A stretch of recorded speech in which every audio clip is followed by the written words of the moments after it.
পড়ে না চোখের পলক, কি তোমার রূপের ঝলক।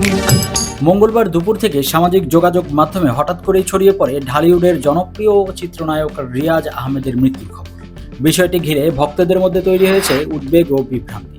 তবে এ নিয়ে এখনও পর্যন্ত নির্ভরযোগ্য সূত্র থেকে মৃত্যুর খবরটি নিশ্চিত হয়নি।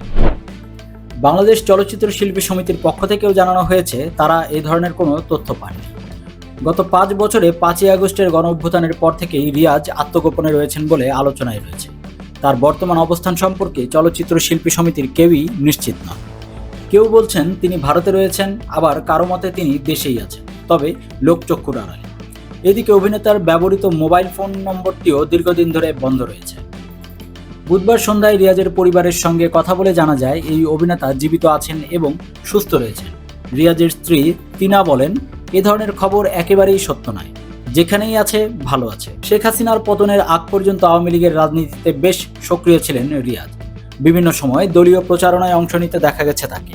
চট্টগ্রামের জলাবদ্ধতা নিয়েও দেয়া তার বক্তব্য একাধিকবার সামাজিক যোগাযোগ মাধ্যমে ভাইরাল হয়েছে। 90 দশকের শেষ ভাগের প্রায় 2 দশক ধরে ঢালিউডের জনপ্রিয়তার শীর্ষে ছিলেন রিয়াজ।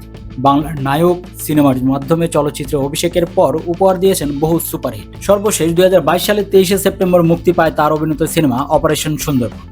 এরপর আর নতুন কোনো কাজে তাকে দেখা যায়নি। বর্তমানে রিয়াজের মৃত্যুর খবরটি নিছক গুজব বলেই ধারণা করা হচ্ছে, যদিও তার অবস্থান ঘিরে অনিশ্চয়তা এখনও কাটেনি। ভিডিওটি ভালো লাগলে ভিডিওটিতে লাইক দিন, কমেন্টের মাধ্যমে আপনাদের মতামত জানান, ভিডিওটি শেয়ার করুন এবং চ্যানেলটি সাবস্ক্রাইব করে আমাদের সাথেই থাকুন।